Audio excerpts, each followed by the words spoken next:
What's up, guys? Welcome back to Newswave. Well, it was a really busy weekend with several different showcases with Xbox, and then, of course, Summer Game Fest, all of which I'm going to try to cover here today. And then we also had Xbox with their new handheld, and even some concerns around the Switch 2 when it comes to those new Joy-Cons and if it's going to have the same major issue that the Switch 1 had with theirs. So if you guys enjoy this video, make sure you hit that like button, helps out a ton. And if you're new here to the Spawn Wave channel, make sure you subscribe down below. And of course, members for the channel do get Newswave early. If you would like to learn more about that, click the join button or link in the description down below. And we're going to start today with Mario Kart World, which we didn't have reviews at launch because Nintendo basically sent out review copies of the game and the system, the Switch 2 itself, the day before its release.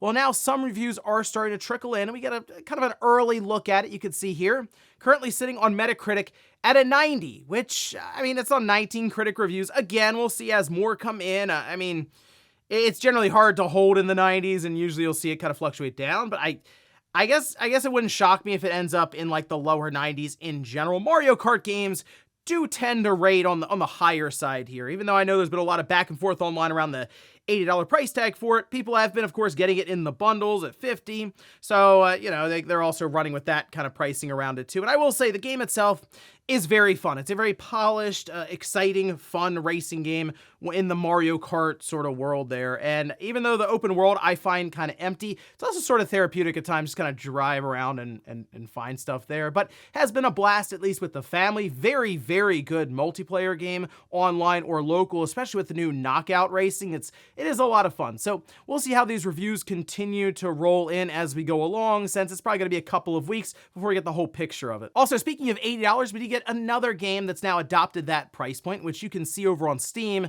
Yeah, it's The Outer Worlds 2. Now, we'll get to this as this is part of the Xbox Games Showcase, of course.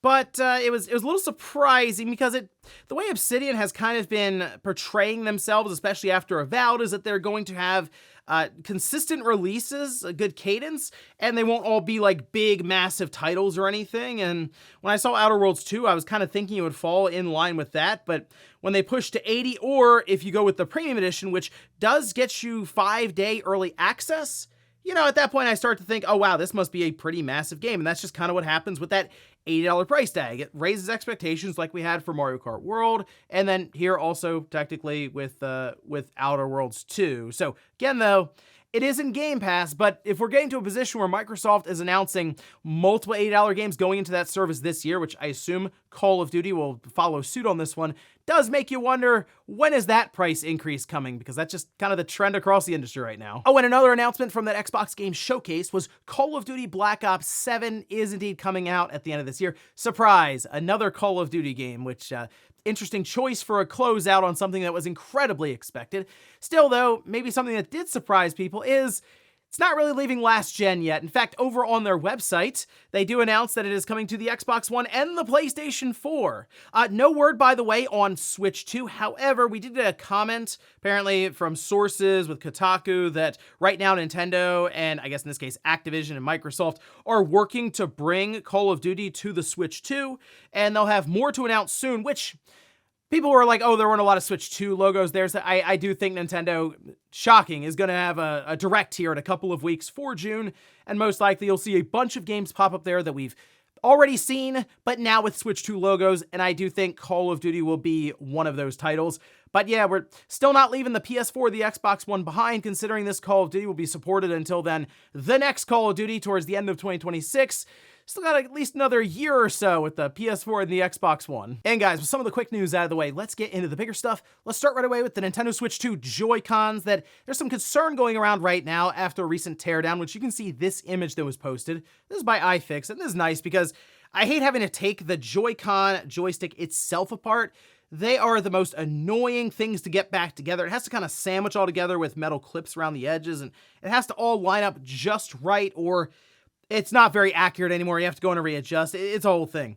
Anyway, the big headline here, though, is when compared to the Joy-Con 1, yeah, they look very similar, and this has not gone over well online because immediately, of course, there's fear of Joy-Con drift. Now, I will say drift in general for joysticks on these different controllers, PlayStation, Xbox, I mean, even Nintendo in the past, it's not uncommon. It's a thing that happens, right? It's not supposed to be as as widespread as Joycon drift was, which at one point was reported to be like 40% of controllers.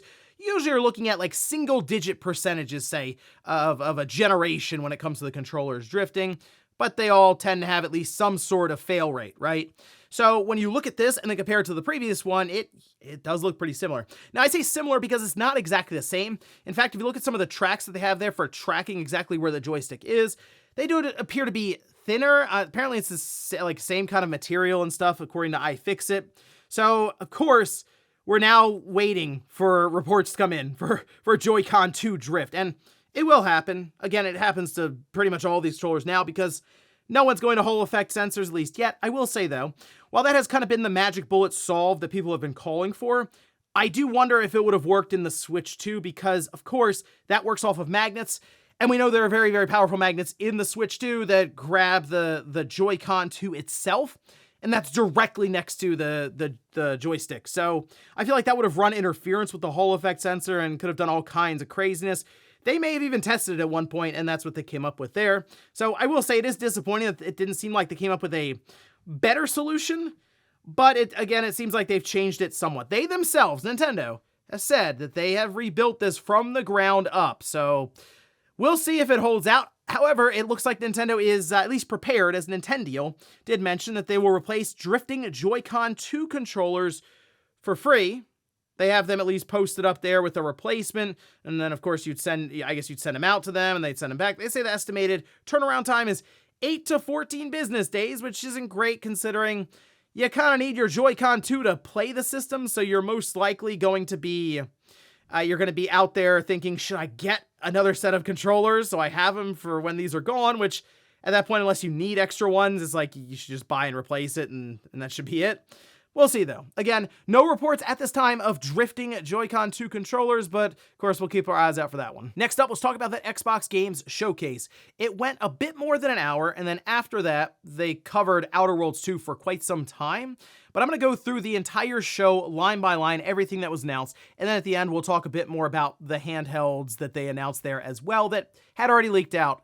So they were expected, but there's something else to this whole ROG Ally Xbox collaboration. Anyway, though, let's start from the top here with which was indeed Outer Worlds 2. That is coming out October 29th. I think it looks pretty cool because, I mean, I like the first Outer Worlds.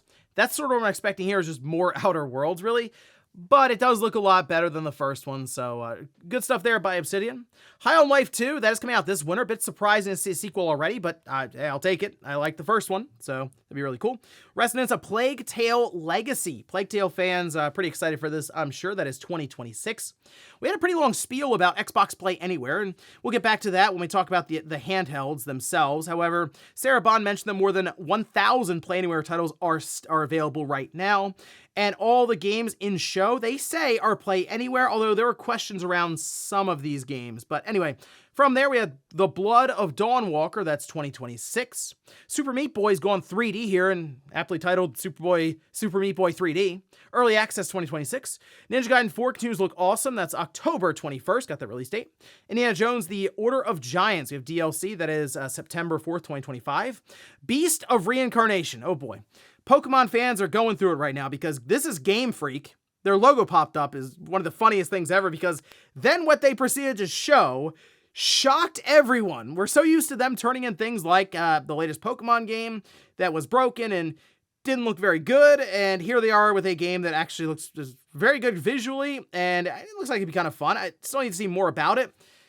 But Game Freak's showing that they can do quite a bit more than Pokemon, and it should have Pokemon fans out there everywhere questioning what's real. Anyway, 2026 on that one. Clockwork Revolution to me was I think the highlight of the entire show. This is In Exile. You know, again, I saw this, felt like Bioshock Infinite there for a minute. Then they kept going. It's like, okay, it's a steampunk look. And maybe that's what it is, because it became kind of its own thing as they showed more and more. Character customization, weapon crafting, time manipulation. They showed you rewinding, freezing, sending bullets back to enemy guns. They're talking about like a timeline here with past and future events. They just say coming in due time. I'm keeping an eye on this one. This looks good. Grounded 2 got announced. That is July 29th. Chronos: The New Dawn, kind of a third-person horror shooter. Fall 2025. The Elder Scrolls Online Season of the Worm Cult. That's June 18th. Aphelion, that's from Don't Nod. It's a sci-fi narrative horror mystery style game. That's 2026. There Are No Ghosts at the Grand. Almost looked like a musical sort of game. It was, I don't know, it was different at least. 2026. Age of Mythology Retold, Heavenly Spear. That's fall 2025. We have Mudang 2 Hearts, 2026. Planet of Lana 2. That's 2026. I think it's the first, like, Switch logo I think we saw there. There you go. Fallout 76, Gone Fishin'. That's just a clever name. Solo Leveling, Arise, Overdrive. So it is funny to see Solo Leveling, which is an anime that feels like a video game getting its video game adaptation. So it's 4-player co-op. Looks like an action game. I don't know. Whenever I see some of these anime adaptations, I don't have high hopes for them necessarily, but hey, we'll see. Fall 2025, and then we'll see an Xbox Series 2026. And we have Animo that looks, I mean, people were immediately comparing it to Pokemon, just the way it looked. It's 2026. Tony Hawk Pro Skater 3 and 4. Tony Hawk was there, talked about the game, 8-player multiplayer. Bam Margera had a nice little outing there. We have Michelangelo, so a Ninja Turtle as guest character. Demo is out now, so you can check it out. It's July 11th. At Fate's End, that's 2026. Gears of War Reloaded showed up again here. That's August 26th. Persona 4 Revival, which was very strange. So I thought we were going to not only get a release date, but maybe they just shadow dropped the thing. No, it's at some point it'll release. That was it. It felt like it's an earlier development than I was expecting. Sea of Thieves, Smugglers, and Tide, that's August 26th. Invincible Versus. I was excited for this, and then it was a 3v3 fighting game, and I'm like, man, I'm not in a fighting game, so I guess that's not really my kind of game. I mean, it makes sense. It lines up with the Invincible universe, where there's a lot of big-time fights, but I don't know. It could have been like an action-adventure game as well. That's coming out 2026. Square Enix shows up in a big way. Final Fantasy VII Integrate, that is this winter. And then Final Fantasy 16 is out right now on the Xbox. They have a regular edition, I believe, at 50. And they have like the big complete edition that's 70. So they have two different versions of it there, which is cool. So you can pick out if you want the DLC or not. I believe that's the one people were questioning if it's Xbox Play Anywhere. So I don't know. You might have to look into that one. Keeper, that's from Double Fine. It looked as weird as expected. It looked like it has a lighthouse with a bird on top. October 17th. And then, of course, Call of Duty Black Ops 7 closed out the show. It was expected, but kind of anticlimactic because they figured, wow, you haven't said anything about Call of Duty yet. That's your best-selling game every year. Clearly, it's what's going to close it out. They tried to do a bit of a swerve and trick us into thinking that wasn't the case, but there you go, Black Ops 7. And then on to the ROG Ally, the ROG Xbox Ally X and the ROG Xbox Ally. So they did have a shout out to Hollow Knight Silksong that is launching, they say, alongside the handheld, but just to make sure everyone's clear, it's not exclusive to the handheld, okay? It's releasing on all platforms. It will be in Game Pass, so there you go, Xbox Play Anywhere as well there. So Hollow Knight Silksong fans, look forward to that. This is coming out sometime this holiday. We'll get more information around pricing and release date. But, I mean, look, the ROG Xbox Ally X looks impressive from us on the spec sheet, right? I mean, 24 gigabytes of RAM, has the new AMD Z2 Extreme chipset in there. Looks great. I have questions around the pricing. I think that thing is like an $800 handheld minimum. So we'll see with that. The big highlight here, though, with it has to do with the software integration for platforms. And that, I think, is the big push for next gen for Microsoft. Everything is under that Xbox Play Anywhere. It's all under Windows, basically. And it seems like their Windows team and Xbox team are trying to make Windows more applicable to not only handhelds, but just other devices that maybe companies want to make that are more in line with consoles. So they're trying to make it so that, for example, in standby mode, it's much more efficient, which if you use a Windows handheld now is a disaster when you try to put it into standby mode, nowhere near what the Steam Deck can do. So stuff like that. And then, of course, just trying to squeeze more performance out of Windows on these handhelds seems to be a big priority for them. The UI looked great compared to what we're used to, where you boot it up and you have a nice, clean interface that's more set up for using an analog stick and a couple of buttons to get around. So they're on the right track. These handhelds, though, are not going to be cheap. So just people need to be aware of that. The cheapest one here, I think, is $600 with that ROG. There's the regular ROG Xbox Ally. That Ally X could be anywhere from $800, I'm not even kidding, to $1,000. Keep all of that in mind. We'll find out more, though, as we go along. As for the show, I already gave my thoughts yesterday. Thought it was pretty good. Thought it would have been better if you had a closeout like, I don't know, the next Halo for next year with the 25th anniversary. But otherwise, I thought it was a pretty fun showing. Next up, we have all of Summer Game Fest. I'm going to attempt to cover right now as quickly as possible. Here we go. Starting from the top, Mortal Shell 2, that is out in 2026. Fortnite, the Death Star Sabotage, it's out right now. You can go check it out. Death Stranding 2 had another appearance with Hideo Kojima showing up. Talked about the pandemic and keep it in mind when playing through the game. So, all right, I guess we'll keep that in the back of our mind there. They showed another trailer. I don't need to see any more. Like I'm good. I'm just ready for the game to come out later on this month. Chronicles Medieval. Then we had Sonic Racing Cross Worlds. That is September 25th. There's a Minecraft dimension. Online cross-platform, bunch of guest characters, and I saw Ichiban and Joker, so they're going to have almost like their own little Smash Brothers kind of thing going on here with, I guess, Sonic Racing's Crossroads. Kind of an interesting twist on it. Code Vein 2, that's out in 2026. End of Abyss in 2026. Mouse PI for Hire, that looks fun. Troy Baker is a voice in the game. Game of Thrones, War for Westeros, that's 2026. It's a real-time strategy game. Atomic Heart 2, which is interesting to see Atomic Heart 2 get. I feel like it wasn't that long ago the first one came out. That's PC and consoles. And then another game in that same universe, the Cube Atomic Universe. That's an MMORPG shooter for PC and consoles. We had Marvel Cosmic Invasion make another appearance. I'm sold on that one. I'll pick it up later on this year when it releases. Onimusha Way of the Sword. Okay. I mean, they just kind of showed up, reminded us of it. It's 2026, playable at Gamescom. Felt That Boxing, which, yeah, that stood out, I think, more than any game here, I'd say. It's a very realistic looking Muppets style game. And when they showed it is an Unreal Engine 5, when they showed the gameplay, I guess it's going to be like Punch-Out. So, I mean, that could be a lot of fun.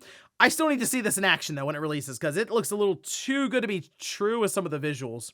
Killer Inn, it's a murder mystery action game. 24-player multiplayer, you get clues from killing people, you have wolves versus lambs, and you level up with quests, buy armors, the whole thing there, but the idea is it is a mystery that you're trying to solve in this big multiplayer setting. So at least there's a bit of a twist there, something different.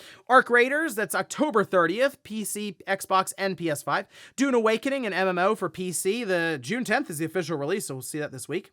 Chrono Odyssey, playtest on Steam, June 20th. Wuthering Waves got a trailer. Then we have Mio Memories in Orbit, Metroidvania. There's a demo on Steam right now. Out of Words, stop motion characters. They're kind of handcrafted, which is interesting, and they're missing their mouths. Okay, co-op 2026. Mafia the Old Country, looks great. That's in, of course, August 8th. Lego Voyagers, which looked sort of like a Lego Split Fiction almost there, right? It has a friend pass just like it. Two-player co-op adventure, though, and you play as those little Lego pieces, trying to get across obstacles and just navigating the world together. Nicktoons and the Dice of Destiny, that's fall 2025. Lies of P Overture, that is available right now. Fractured Blooms, then we had Blade and Soul, Neo and Blade and Soul Heroes. One Punch Man, it's a collaboration for another game. I kind of thought it was going to be just a One Punch Man game, and then disappointment set in. The Seven Deadly Sins Origins, State of Unreal, just a trailer for it from what I could tell. Jurassic World Evolution 3, that's October 21st. Mina the Hollower, we had a Celia sighting right there, which is pretty cool. That is out October 31st. And there's a demo out right now for Mina the Hollower on Steam, so check that out. Deadpool VR, it's look, it was cool because, oh, okay, a Deadpool game, that's fun. And then it was an Oculus 3 Quest 3 game. I was like, well, okay. Neil Patrick Harris is voicing Deadpool, though. It is late 2025. Hey, all the Oculus Quest 3 people who tuned in to see this, I'm sure dozens of you are happy right now. Dying Light the Beast, that is August 22nd. I'm excited for Dying Light the Beast. I think it'd be a lot of fun. Looks really cool. Mixtape, that's they say it's one last night before school is out forever. It's coming soon to Game Pass. Tawa and the Guardian of the Sacred Tree, that's September 19th. Acts of Blood. This looked great. Brutal hand-to-hand combat. I thought it looked great. Almost X-Ray for Mortal Kombat, like the Mortal Kombat X-Ray effects during these finishing strikes. Sifu vibes on this one, though. Summer. Keep an eye out for that one. Scott Pilgrim EX. Ladies and gentlemen, a new Scott Pilgrim game is coming out. 4-player online multiplayer, 7 playable characters, PC and consoles. Need to hear more about that one as we go along. Really, really cool to see getting another version. Makes sense, though, because the Netflix series was really, really good. Scum, that's coming out June 17th. Mind's Eye is out tomorrow, and I got to see this one. I think I'm going to pick it up just to see what we're dealing with here. And we had 007 First Light. Again, looks great, of course. That's 2026. And Hitman is having a 007 Casino Royale crossover mission That's going on from June into July. Lego Party, that's 2025. Wild Gates, a team shooter with 20 players. Open beta is next week, and it is out July 24th. PC, Xbox, and PS5. We had Blighted, that's coming soon. Ill, which looked wild. I mean, the crazy dismemberment. I don't even know if YouTube is happy to show this, to be honest. It looks super violent at times. Very creepy. First-person shooter, though, there. PC, PS5, and Xbox. Mecha Break gets its release date, July 1st. We have Infinitesimals. And then we have Resident Evil 30th Anniversary. They said, wait a little longer for the next big game. People lost their mind. They said, hey, blink of an eye. They weren't kidding. More on that in a minute. Street Fighter 6 got a commercial with Kenny Omega. Then we had Last Flag. Wu-Chang Fallen Feathers, July 24th on that one. Then Wu-Tang, Rise of the Deceiver. It's a co-op action RPG, so Wu-Tang is back. Guild Wars 2 commercial. All right. Cyberpunk 2077 Switch 2 commercial. There is the reason for that Switch 2 logo, by the way. There you go. Into the Unwell. It's a roguelike old cartoon art style type game. Splitgate 2 Battle Royale is out now. People online seemed very interested in this specific segment. Project Century is now Stranger Than Heaven. Looked really cool, though. I'm into this. I'll be checking this one out. RGG, of course, is helming this one. Brutal combat, though. Looked great. And then, to close out, Resident Evil Requiem. Resident Evil 9. So, you look at it that way? Yeah, okay. Requiem 9. Okay. Anyway, February 27, 2026, it will be playable at Gamescom. It looked awesome. They zoomed out. They showed all the destruction there where they had bombed and nuked the area, and a lot of theories around this one. Is Leon in there? Well, I guess we'll find out more as we get towards its February 27th release. It is nice to get that release date and be like, oh yeah, that's like 8 months away. That's not bad. And that, ladies and gentlemen, was Game Fest. You know what? It wasn't bad. There were some lulls throughout, but they definitely showed off a variety of titles. However, there wasn't anything that was super hard hitting outside of, obviously, the closeout, good closeout here, Resident Evil Requiem, Resident Evil 9. So I'm interested to hear more and more about that. Of course, things like Scott Pilgrim, very, very cool. And then, again, a handful of others, but it was a Jeff Keighley event, so it had its highs, had its lows, had spots we weren't sure if we're looking at a game trailer or a commercial, although I guess really at the end of the day, they're kind of the same thing. And before we go to the comment of the day, we'll take a look at the poll that I posted up yesterday, where I ask, give the Xbox Game Showcase a grade. Okay, 50% say B. Yeah, that's fair, I think. I think if there was a Halo closeout or something different than Call of Duty that was a bit more surprising, I feel like I would have been in that B+, almost A territory, just for how much they showed. C was 24%, A got 15%, and the D got 11%. I don't know how I'd come away with that thinking it was a D or an F, just with the amount of games that were shown there and just a nice variety. I mean, and then the fact that they were on multiple different platforms, you could tune in as just about any console owner. I know the Switch 2 again. Wait for Nintendo's Direct, and I'm sure we'll hear more about that one. You could have tuned in as basically any platform holder and been like, hey, there's actually something there for me, for the most part. But hey, I'm right there. I think a B sounds about right for it. And we'll finish up with the comment of the day as you're seeing here. This is from Mr. MPA. He says, is it really the biggest launch? I'm just not seeing it. Everything seems extremely quiet around this launch. I mean, it's been very loud online around the Switch 2. People are going back and forth fighting over if someone bought it and they're excited about it. Someone's not happy that they're excited about it. It's been all over the place right now. But of course, we'll get some hard numbers here soon, specifically out of Japan, right? So Famitsu will have their sales, which we'll find out later on this week. That'll reflect last week. Of course, system came out on Thursday. So we'll get more information later on this week. And if we compare it to the Switch 1 launch back in 2017, the number we're looking for here will be about 330,000 units in that first week, or in this case, the first 3 days. If it beats that, then there you go. It is ahead of the Switch 1, and that was a massive launch for Nintendo. So something tells me I think we are on track for hearing about the biggest launch in gaming history. And ladies and gentlemen, that's going to do it here for Newswave. If you enjoyed this video, guys, hit that like button. If not, hit the dislike. Leave comments down below about everything we talked about here today. If you missed last week's Newswave, I'll leave it up here in a card. Or maybe wanted to see what exactly is in some of these different Switch 2 cartridges, which does include that game key card. I'll leave that right below it. Thanks, guys, for watching, and I'll see you next time.